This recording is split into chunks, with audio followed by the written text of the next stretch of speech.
రద్దా పొడిగింప జమిలీ నేపథ్యంలో రాష్ట్ర అసెంబ్లీ కాల పరిమితి పైన అనుమానాలు. చూడండి, ప్రస్తుత ప్రభుత్వం గడువు 2028 డిసెంబర్ 9 వరకు. 2029 మేలో ఎన్నికలైతే కాంగ్రెస్కు అదనపు లాభం.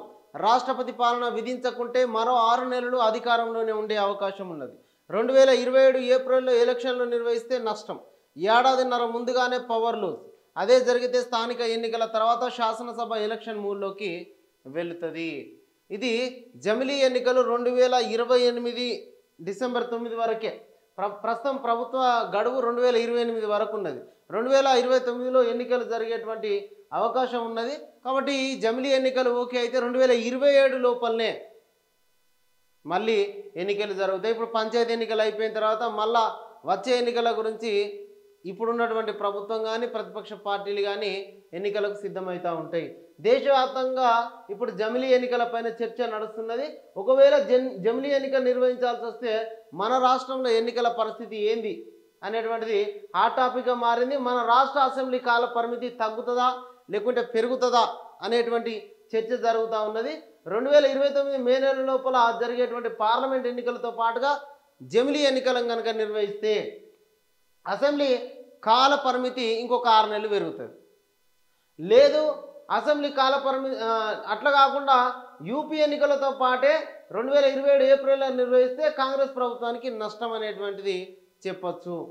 ఎందుకంటే ఏడాదిన్నర ముందే అధికారాన్ని కోల్పోవాల్సి వస్తుంది. ఒకవేళ ముందుగానే ఎన్నికలు నిర్వహిస్తే లోకల్ బాడీ ఎన్నికల తర్వాత వెంటనే అన్ని రాజకీయ పార్టీలు పూర్తిగా అసెంబ్లీ ఎన్నికల మూడు లోపలికి వెళ్ళేటువంటి అవకాశం ఉన్నది.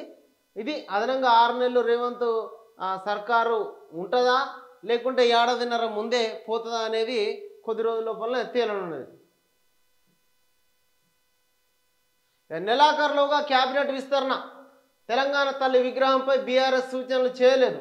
కొత్త ROR తర్వాత మేడ్చల్ రంగారెడ్డిలో అక్రమార్కుల చిట్టా బయటకు. ప్రజాపాలనలో అప్లై చేయకపోయినా ఇందిరమ్మ ఇండ్లు.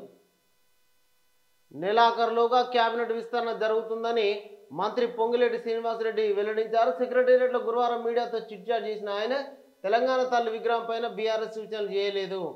చేసింది ఎట్లా, వాళ్ళు సూచనలు ఎట్లా చేసిరు, బంగారం మన ఏంది మొత్తం రిచ్గా ఉన్న తెలంగాణ తల్లి ఇట్లా పూర్ ఎట్లయింది, మేము మా ఇళ్ళల్లో ఉన్నట్టు ఎందుకు లేదు, ఒక సగటు మహిళలాగా ఎందుకున్నది అని చెప్పేసి సూచనలు చేసిరు వాళ్ళు.